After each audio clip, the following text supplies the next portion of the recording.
Hello, friends, and very welcome to this session. Uh, now, since this is the third session, we'll try to shift our gears a bit. And in this session, we'll be talking about major three topics. The very first topic being what are different cloud providers, major cloud providers, you can say, in market. Second, what if you are not doing the cloud? So, what are you guys missing if you are not doing the cloud? And the third, maybe the future scope on cloud. We'll just talk in a short over these 3 points. So starting with the very first one, what are different types of cloud providers available in the market?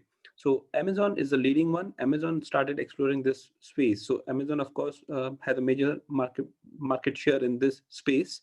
But then we have got Azure, we have got Google, like GCP Cloud, and we have got Alibaba, IBM Cloud as well. IBM initially started with a private cloud, but then they are coming up with public offering, is what I got to know. But the major we can say market leaders are Amazon, Google, Azure, Google and Azure.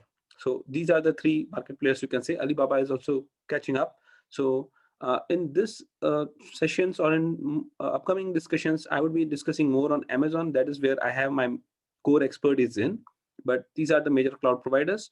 Talking about the next question or the next topic, what if you are not doing the cloud? So try to understand one thing, that cloud is coming up, like it's a future, it's a trending thing, and it has just started. There is a lot more to come up in this space.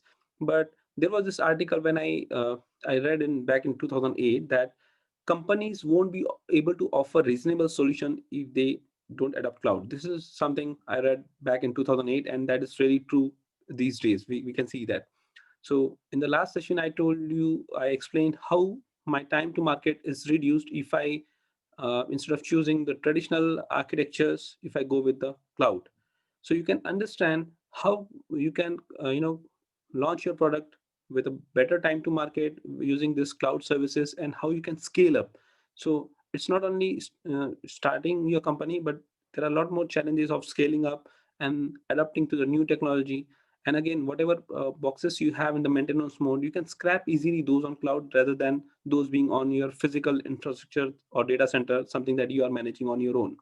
So those are the challenges. But what you'll be missing is you'll be missing the pace or the where the momentum where companies are shifting to. So try to understand what is the requirement, what is the need of the market.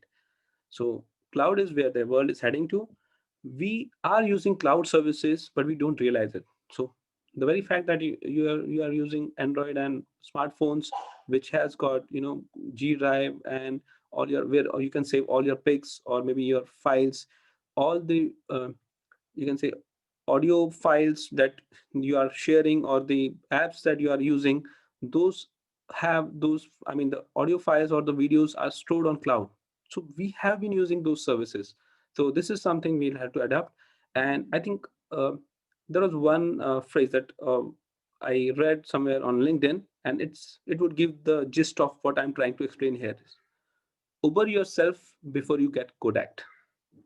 I repeat, Uber yourself before you get Kodak. So we very well know why the companies like Kodak and Nokia went out of this, are out of the market. For they failed to adapt with the market. So I hope you got the gist of what if you're not in the cloud.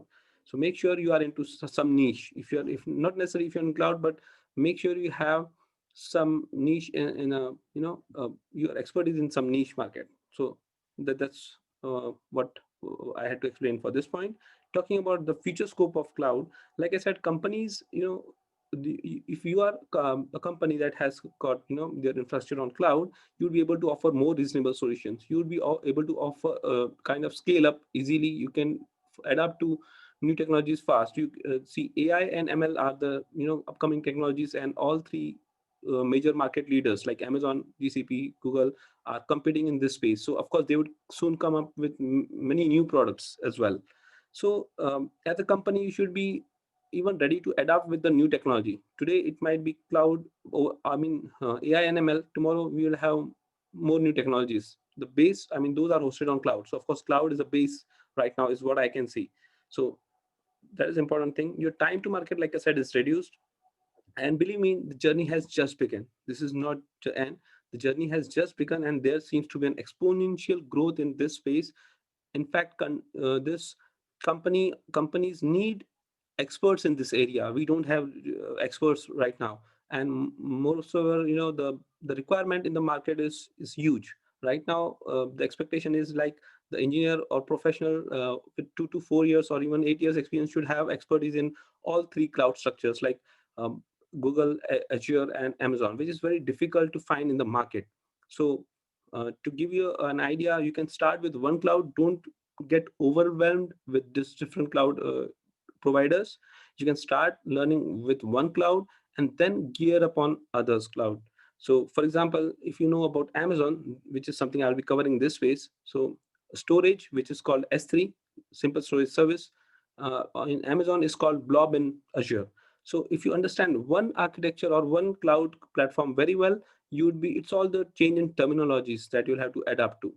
So that's all we had in this quick session. I'll be covering some next technical stuff, more technical stuff in upcoming sessions, and that's all I had in this one. So hope to see you in the next session, and I guess you find this session helpful. Bye bye.